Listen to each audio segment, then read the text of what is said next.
Hello and happy Valentine's Day, everybody. I am coming to you to talk today about the tricks to make it stick that I've done today.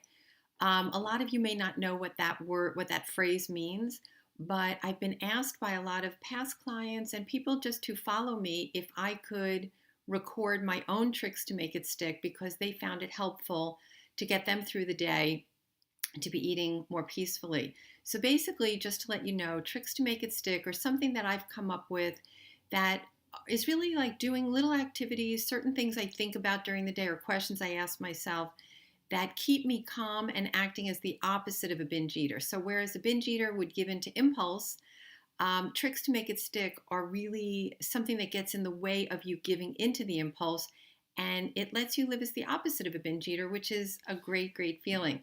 So you'll kind of catch on as you hear the sorts of things that I've done already today, and maybe you can start to implement things in your own life so that you can start feeling more peaceful around food. So, what I've done today so far is this morning I was thinking of having breakfast, and I just decided beforehand that I would have a couple of glasses of water. Now, the reason that's relevant is I don't really like to drink water, yet I know that it is good for me. Um, and so, by having the water when I really didn't want to, it was basically the opposite of the impulse. So if the impulse is I just want to eat breakfast and I don't want to have water, the trick to make it stick is doing the opposite of the impulse. So I just decided, well, I'm willing to have a couple of glasses of water because I know it's good for me. So again, instead of doing what I felt like doing, which was just not having it, I had some. The next thing I did was, again, I was still thinking about breakfast and I delayed satisfaction for a little while because I wasn't starving. So, what I decided to do was just a little bit of stretching and some exercise to put off my breakfast for about a half hour. So, the reason that's relevant is as binge eaters, we often think, as soon as we think of food, we just kind of give in to our impulse and we go for it. But by stepping away and just thinking it through and saying, do I really want to have this now or would I rather wait a little bit? It shows me that I've got control over my decision and I get to choose when I want to eat instead of just, again, giving into the impulse. So it felt great to do the exercise and just put a little distance in between the thought of breakfast and actually eating it. The next thing I did was what I call scaling it down. So I was putting blueberries into my oatmeal, and the blueberries, there were only about 10 left in the package that it was already open. And I kind of wanted more blueberries, but I thought for a minute that maybe I would just have the 10 that were left because that was enough. So the impulse would be, oh, I want to have more. I'll just go open another package. The trick to make it stick, which again is the opposite of the impulse, is to think that I won't really feel any difference if I just have 10 of them. Like that will suit me, it will be enough.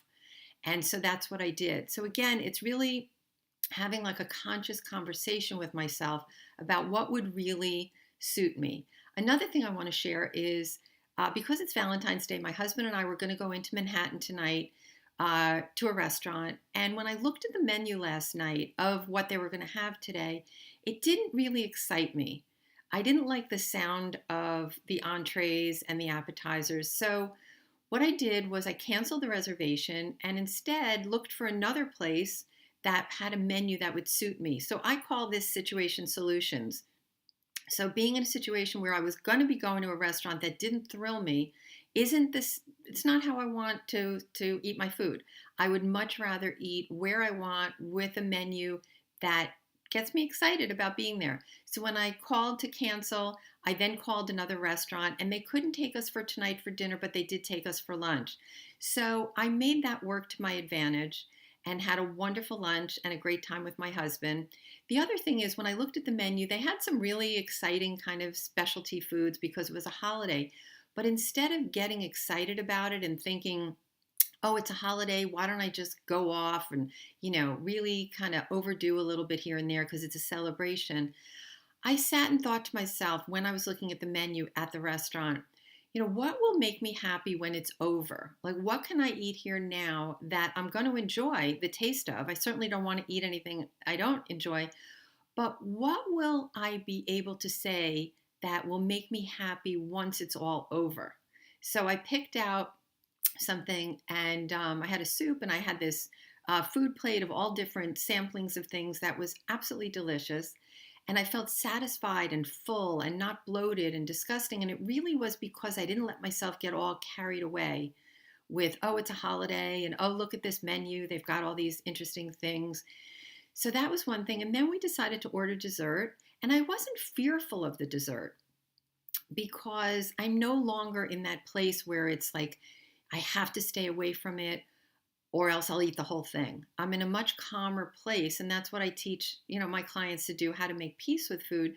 So my husband and I decided that we liked the look of the carrot cake. And when it came, I had one bite and I didn't love it. It was okay, but I had no reason to eat any more of it.